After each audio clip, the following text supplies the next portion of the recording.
Jonathan Parent vient nous voir toutes les 2 semaines pour parler d'actualité techno. Il y a beaucoup de choses dans les journaux ces derniers temps. Grosse actualité. On va commencer donc, Jonathan, avec cette annonce de Donald Trump hier. Oui. 500 milliards de dollars dans un projet lié à l'intelligence artificielle. Explique-nous ça un peu. Oui, donc le projet qui s'appelle Stargate. Déjà là, un petit clin d'œil aux fans de science-fiction. C'est quoi Stargate? Donc, Stargate qui est une série exactement là, très science-fiction. De geek, là. Oui, exactement.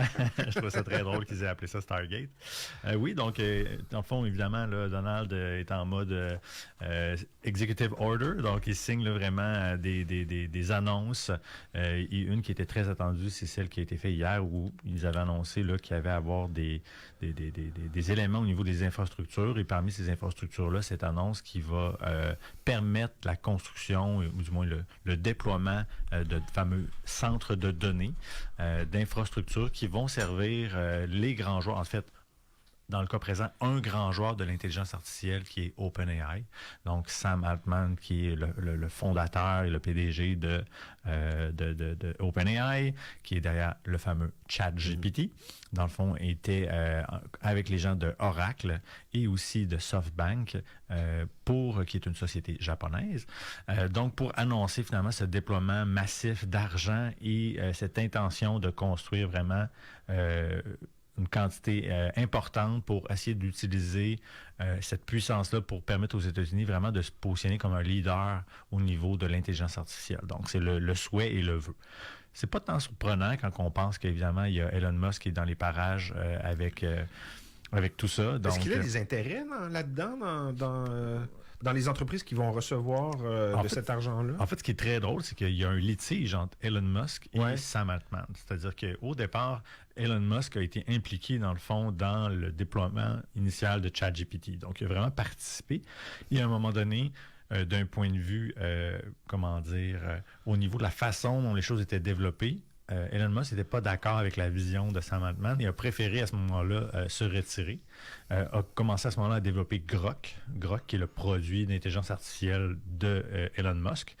Donc là, il est devenu Grok qui a fait son apparition sur X. On nous encourageait beaucoup pendant les premières semaines de l'année à aller jeter un coup d'œil à Grok. Ouais. C'est ça, Grok. C'est l'outil d'intelligence artificielle de Elon Musk. Puis effectivement, la première intégration qu'on a vue, il s'est dit, je vais utiliser le bassin d'utilisateurs que j'ai avec la plateforme X pour essayer justement de générer, dans le fond, le plus possible. Parce que, comme n'importe quelle intelligence artificielle, elle se nourrit des contenus. Donc, on comprend ici que Grok a accès à toute l'information qui est disponible à travers X, que ce soit de l'historique ou que ce soit de ce qui est en temps réel. Donc, vraiment, le modèle de Grok est basé un peu sur ce système-là. Donc, c'est quand même très drôle parce que, on se dit, quelque part, ayant Elon Musk pas très loin du président Trump, on se serait attendu peut-être qu'il n'y ait pas nécessairement quelque chose d'aussi gros qui soit annoncé pour OpenAI, mais dans les faits, on comprend que M. Trump fait les choses, je crois, comme il l'entend. Hein. Je pense que c'est pas une surprise pour personne. Donc, quand même, intéressant de voir comment tout ça va se profiler dans le futur. Aussi, tout ça vient dans une foulée où, évidemment, on a tous été pris de court sur les annonces qui ont été faites du retrait de l'accord de Paris, tout l'aspect climatique où les États-Unis semblent vouloir se retirer complètement. Donc, on s'entend aussi que le développement de méga infrastructures comme ça, il y a un impact climatique là, inévitable. Là. Des centres de données, ça utilise énormément d'énergie. Donc, d'un autre côté, on va devoir développer aussi ce qu'il faut pour être capable de les fournir en énergie. Donc, il y a quand même beaucoup de choses là, sur la table. On regarde ça, puis des fois, on a un petit peu de la difficulté à comprendre comment on va peut-être pouvoir y arriver. Là. C'est quoi les grandes questions encore auxquelles on n'a pas de réponse là-dessus? D'abord, est-ce qu'ils vont être aux États-Unis, ces centres-là, systématiquement? Je crois que c'est l'intérêt premier de M. Trump. Étant donné que là, il parle dans ce cas-ci, on a estimé, là, on disait que ça pourrait créer 100 000 emplois. Donc, je pense que rapidement, lui, ce qu'il veut, c'est démontrer qu'il est capable de créer des emplois avec ce projet-là pour évidemment aller chercher un peu l'acceptabilité sociale des Américains là-dessus. Donc, c'est vraiment une promesse de générer de l'emploi, je pense, essentiellement, qui est derrière ça, avec un investissement massif et aussi l'idée de devenir un leader. Puis, évidemment, M. Trump va toujours, l'ouverture de pointer directement ses ennemis dans ces situations-là. Et là, vraiment, il se targue contre la Chine en disant on doit être meilleur que les Chinois, on doit aller plus vite. Donc, est-ce qu'on a du retard sur les Chinois dans ce domaine-là? Assurément, ils sont énormément en avance. Ah ouais? On en sait très peu parce qu'évidemment, souvent, c'est très opaque. Mais si on fait juste regarder, je lisais une nouvelle justement avant d'entrer en studio concernant le constructeur de véhicules électriques BYD, BYD, qui est un constructeur qui a fait parler énormément parce que, évidemment, les Américains le redoutent énormément parce que si demain matin, BYD arrivait en Amérique avec ses véhicules au prix où ils sont, avec les technologies qui sont à l'intérieur, c'est le président, je crois, de Ford qui avait dit, écoute, nous, c'est probablement qu'on meurt. Là. Ford pourrait littéralement perdre complètement son marché avec un joueur comme BYD. Donc oui, ça amène énormément de chamboulement. Là. Donc, c'est intéressant de voir. C'est sûr que, on s'attendait à des investissements, mais de là à ce que ça vienne directement dans les premiers jours de la présidence. C'est quand même une grande surprise.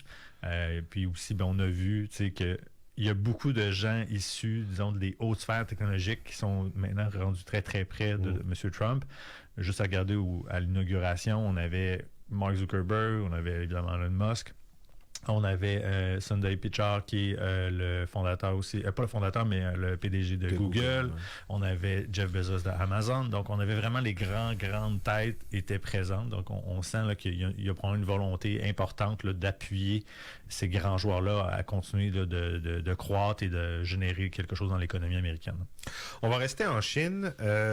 Le TikTok est accessible aux États-Unis en ce moment. Oui, c'est revenu. C'est revenu. Ouais. Le président Trump a reporté la mise en l'application de la fameuse loi qui interdit TikTok aux États-Unis. Ouais. Il leur donne un délai de 75 jours. C'est bien ça, exact. Mais pendant qu'on n'avait pas accès à TikTok aux États-Unis, j'entends, beaucoup de gens se sont tournés vers une application qui s'appelle RedNote. Exactement. Donc, quand même assez intéressant. Donc, évidemment, un peu comme on en avait discuté jadis pour X et maintenant Blue Sky qui est un peu rendu son pendant alternatif. Donc, tout le monde se demandait vers quoi les usagers de TikTok américains, dans le fond, allaient se tourner. Et RedNote rapidement, on a vu dans les différents stores, donc a pris la pole position en termes d'application la plus téléchargée dans ce créneau-là. Et quand on regarde ce qu'est RedNote, c'est littéralement quelque chose qu'on pourrait dire une copie ou du moins un dérivé qui ressemble énormément à TikTok. Donc, on parle d'une application sur laquelle on peut publier des vidéos, des photos, toujours avec le principe de ces fameuses stories. Puis, dans les éléments qui sont intéressants aussi de RedNote, c'est qu'il y a une application de commerce électronique qui est intégrée. C'est-à-dire qu'à la différence de TikTok, où on n'a pas encore ce genre d'outils-là, donc les gens peuvent voir des promotions ou des éléments. Ils peuvent procéder à des transactions directement à l'intérieur de l'application pour acheter ce qu'ils voient. Donc, ça, c'est un petit élément qui est différent. Évidemment, il y a des grandes réflexions à y avoir sur RedNote parce que dans un premier temps, un des éléments qui fait qu'on veut tasser TikTok, c'est que c'est une application, encore une fois, chinoise, avec des intérêts chinois du gouvernement. Et RedNote est un peu dans le même giron. Donc, RedNote est encore un produit dont les gens qui le gèrent sont en Chine. C'est ça, c'est comme, j'allais dire, 4,30 sous pour une pièce, mais c'est comme 4 fun pour un yuan. Je sais pas. Mais je veux dire, c'est la différence entre X et Blue Sky, où là, on a vraiment une compagnie qui est un peu enténébrée par son nouveau propriétaire d'une part, une autre qui semble plus lumineuse, plus politiquement progressiste. Là, on a vraiment affaire à deux applications qui soulèvent au fond les mêmes problèmes éthiques. C'est-à-dire que les raisons pour lesquelles les États-Unis ont pensé qu'il était préférable de bannir TikTok sur leur territoire valent pas mal toutes pour RedNote aussi. Totalement. Donc, dans ce cas-ci, c'est un peu étrange que les gens se soient retournés rapidement vers cette alternative-là, sans nécessairement réfléchir à, mais est-ce que RedNote pourrait aussi passer sous le couperet éventuellement, parce que là, on va peut-être pas juste bannir les applications directement, c'est-à-dire que on bannit TikTok. On pourrait éventuellement juste dire, nous, on veut pas que dans les stores américains, il y ait des applications chinoises, par exemple, dont on peut potentiellement croire qu'il y a des intérêts gouvernementaux, etc. Donc, à voir comment ça va se faire de ce côté-là, mais c'est vraiment quand même assez particulier de voir que c'est cette application-là qui a pris rapidement la place. Hein. L'as-tu essayé, RedNote, toi? Je ne l'ai pas essayé. D'ailleurs aussi, je lisais dans la nouvelle où on parlait justement des infrastructures avec OpenAI et ChatGPT que Trump a d'ailleurs ouvert la voie à ce que parce qu'une des possibilités par rapport à TikTok, c'est que ce soit un rachat qui soit fait. Ouais. Donc, ce que M. Trump a dit, c'est... Le nom d'Elon Musk avait circulé, je ne sais pas si c'était sérieux ou non. Donc là, il en a parlé officiellement, Trump. Donc, il a dit, si Elon Musk est prêt à racheter TikTok, nous, on n'a pas de problème avec ça. Donc, il a comme un peu donné son appui. Puis ce qu'on comprend, c'est que l'entente viendrait avec le principe que l'acheteur doit fournir 50% de l'entreprise aux États-Unis en échange d'une licence. Donc, c'est un peu le modèle sur lequel potentiellement on voit les choses aller. Donc, disons que c'est quelque chose que de l'extérieur, on voyait se profiler. On se doute bien là, avec un peu la convergence actuelle que probablement qu'une des personnes qui était bien positionnées là, pour éventuellement peut-être procéder à cet achat-là, si c'est là vers on va. Le prix de vente va être, je veux dire, pharaonique. Là. Je veux dire, enfin bref, on en aura ça. C'est facile quand on peut imprimer de l'argent. Je veux dire, ultimement, on peut comprendre que, premièrement, Musk est l'homme le plus puissant au monde. Puis deuxièmement, maintenant, il est encore plus puissant parce qu'il est adossé sur le président américain. Donc, je pense que rendu là, pour eux, probablement que c'est un détail.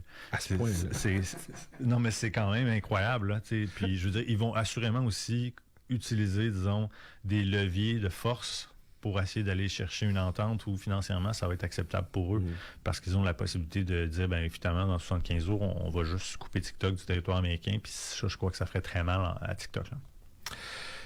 Il nous reste quelques minutes. Veux-tu nous parler de ce nouvel outil de ChatGPT qui s'appelle Task? Oui, ce que c'est. Oui, un lien. On a réussi à suivre dans tout ça.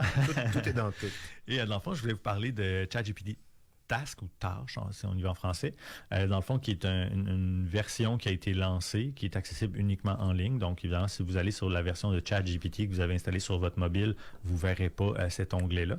Mais Tâche, dans le fond, littéralement, c'est un produit qui pourrait me remplacer ici ce matin. C'est-à-dire que vous pouvez... Tu ne diras pas 2 fois, bye-bye, Jonathan. Non, je blague avec ça, mais en partie... peut aider au travail de recherche, entre autres. Donc, moi, une des façons dont je l'utilise maintenant, c'est qu'il y a la possibilité de programmer des tâches directement dans ChatGPT qui va exécuter des actions pour vous. Donc, dans le cas présent, je pourrais lui dire, peux-tu, s'il te plaît, à tous les jours, me faire un condensé le matin à 8 heures, me fournissant les informations sur les nouvelles technologiques les plus intéressantes, par exemple. Et sans que j'aie à lui demander, il va faire ces tâches-là à ma place. Donc, on peut imaginer que ça ouvre un pan intéressant et très grand de possibilités sur justement des tâches qu'on a de façon récurrente qui reviennent, mais que là, ChatGPT utilise sa puissance pour aller s'exécuter et aller chercher l'information à notre place. Évidemment, il faut toujours, comme dans n'importe quel outil à l'heure actuelle, s'assurer de contre-vérifier, être certain justement sur l'information qu'on a, mais ça ouvre la voie à ce qu'on appelle l'intelligence artificielle argentique. Donc, peut-être un terme que vous avez vu passer un petit peu dans les nouvelles si vous êtes au fait de la technologie. Mais dans le fond, il y a les gens chez Claude, qui est un autre outil, qui est la société Anthropic, qui avait aussi fait parler énormément d'elle parce qu'on avait vu que leur intelligence artificielle était en mesure de prendre le contrôle littéralement d'un ordinateur et d'exécuter des fonctions comme si c'était un humain qui était derrière le clavier et qui utilisait la souris. Donc, l'idée de l'intelligence artificielle argentique, c'est vraiment d'avoir un outil qui va être capable de remplacer l'humain à produire certaines tâches. Donc, c'est ce qu'on parle depuis le début. Mais on voit là que rapidement, on progresse en ce sens-là. Il y a même des gens et des géants comme Google qui ont lancé aussi un produit qui va s'appeler Jarvis, d'ailleurs que j'aime beaucoup. Encore une fois, pour les fans de science-fiction ou de télé, ça fait référence évidemment à Iron Man. Donc, Jarvis, Jarvis étant l'intelligence artificielle que Iron Man utilise. Donc, le nom en est probablement fortement inspiré. Donc, on voit là que les grands joueurs commencent à arriver avec chacun de leurs produits sur l'intelligence artificielle argentique. Donc, on va voir là, des développements et tâches, et comme, disons, un premier maillon qui permet justement aux gens de se générer des tâches automatisées avec l'intelligence artificielle. Tu l'as essayé? Tu l'utilises, toi, Tâche? Absolument. T'aimes ça? Les résumés que tu lis sur les nouvelles sont produits avec Tâche. Ben voyons donc. C'est que tu m'envoies un courriel la veille de ta chronique, chaque 2 semaines. Puis les textes que je reçois, c'est pas toi qui les as écrits. Littéralement, je vais utiliser, mettons, les liens des nouvelles que j'ai trouvés. Je vais en prendre quelques-uns. Je vais les mettre dans ChatGPT. En fait, dans ce cas-ci, moi, j'utilise parfois aussi Gemini. Puis je vais lui dire, peux-tu me produire un paragraphe me résumant cette nouvelle pour nourrir, dans le fond, le lien sur lequel je t'envoie l'information sur ce qu'on parle. Mais il a toujours bien fallu que tu lises l'article. Oui, avant, par exemple. Évidemment, je lis l'article, je me dis compte, mais ça me facilite mon travail. Fascinant tout ça. Merci beaucoup, Jonathan. On se revoit dans 2 semaines. Toujours un plaisir. Bye-bye.